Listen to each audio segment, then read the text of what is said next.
Halo geng, lanjutin buku Aji Saka yang halaman 17, 5 menit. Yang paragraf kemarin, dalam benaknya tergambar bahwa kebenaran yang hakiki tentu berasal dari Tuhan. Begitu pula dengan kebaikan sejati, ia pun juga bersumber dari Tuhan. Jika kebenaran berdiri sendiri, sedang kebaikan pun juga berdiri sendiri di satu sisi. Tentu keduanya tak dapat dipertemukan dalam suatu wadah seperti air tawar dengan minyak. Padahal kebenaran dan kebaikan semestinya menyatu dan tak bisa dipisah-pisahkan, saling melengkapi dan tidak berbenturan satu sama lain, yang berujung pada lahirnya keindahan sejati yang kemarin. Yang sekarang, sang pemuda tak habis mengerti dengan banyaknya dalih dan klaim dari golongan tertentu di negerinya, misalnya mengklaim kebenaran.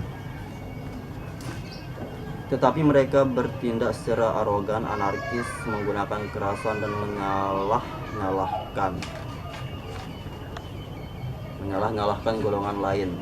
Artinya, golongan itu sama sekali tidak menggunakan daya kebaikan di satu sisi.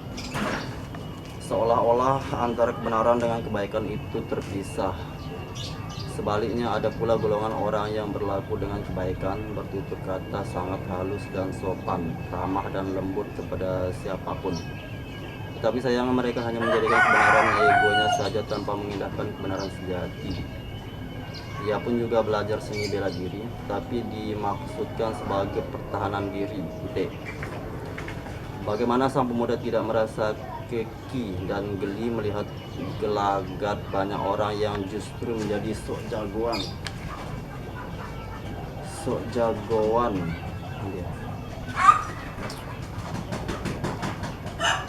sekarang, karena sudah menguasai banyak jurus-jurus dalam ilmu bela diri. Tanda tanya. Tak habis-habis ia berpikir dan merenung mengapa kebanyakan orang di negerinya begitu gampang pongah dan menyombongkan diri setelah menguasai suatu ilmu tertentu, termasuk ilmu bela diri. Ketika melihat pertengkaran demi pertengkaran, perkelahian demi perkelahian, dan pengerahan massa sebagai unjuk gigi, si pemuda lebih memilih menyinggir. Percuma saja mereka didamaikan karena semuanya mengklaim golongan mereka yang berada dalam kebenaran. Katanya acuh tak acuh. Ini baca bukunya nggak asik ya, kurang bagus. Melihat begitu mudahnya orang-orang terpancing oleh suatu provokasi yang suka dan fitnah serta adu domba, tak ayal orang-orang begitu mudah pula melakukan aksi vandalisme. Negeri India yang kaya,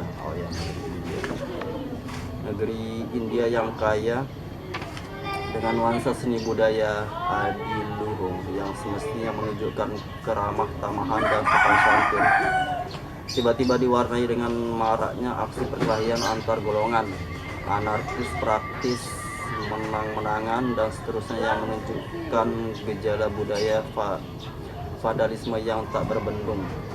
Jika melihat kenyataan itu, si pemuda lebih asik berputar di dalam jagat kata-kata, yakni mendalami dunia kesusastraan yang indah dan adiluhung.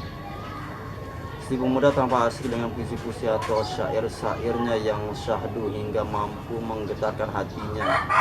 Dengan suara lantang, ia mengekspresikan syair-syairnya dengan membacanya di tengah hutan belantara, persawahan, atau di tepi samudra nan hijau membiru.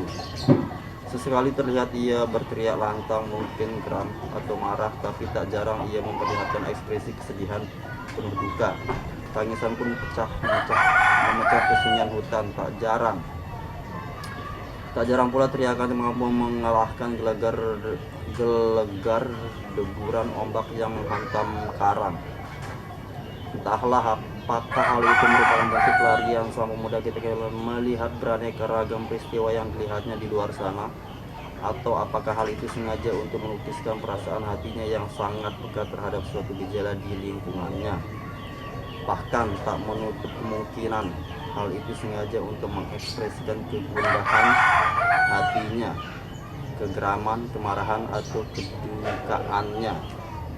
Si pemuda tampak jarang sekali tersenyum, tapi hal itu bukan berarti ia tak pernah tersenyum sama sekali. Ia pun kadang-kadang tersenyum geli melihat keanehan-keanehan yang menjumpainya.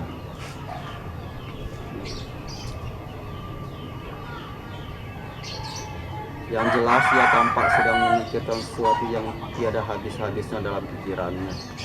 Ketika ia sedang mengikuti pelajaran mengenai kesusastraan bersama beberapa kawannya kepada Resi Wijasa di padepokannya yang sederhana, dia tampak lesu dan kurang bersemangat. Sang resi yang sangat mencintai muridnya tentu sangat peka melihat gejala perubahan muridnya. "Nger, putraku Saka," ujar Resi Wijasa pada suatu pagi di padepokannya. "Kenapa dengan dirimu, Nger?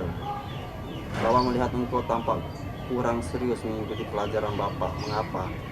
Saka tampak terkejut perubahan dirinya diketahui oleh gurunya. Tentu saja ia merasa malu dibuatnya, tapi apa boleh buat. Telanjur diketahui sang guru, maka ia pun tak bisa mengelak. Dalam pandangan Resi Wijasa, muridnya yang satu itu termasuk yang paling menonjol di antara 10 murid lainnya. Ia sangat piawai dalam memainkan jagat kata yang penuh makna. Dalam dunia kesusastraan, Saka seolah-olah mampu menghadirkan ruh pada tulisan-tulisannya, baik syair atau tulisan narasi. Wah, keren. "Maafkan saya Bapak Guru," ujar Saka seraya memberikan hormat kepada gurunya.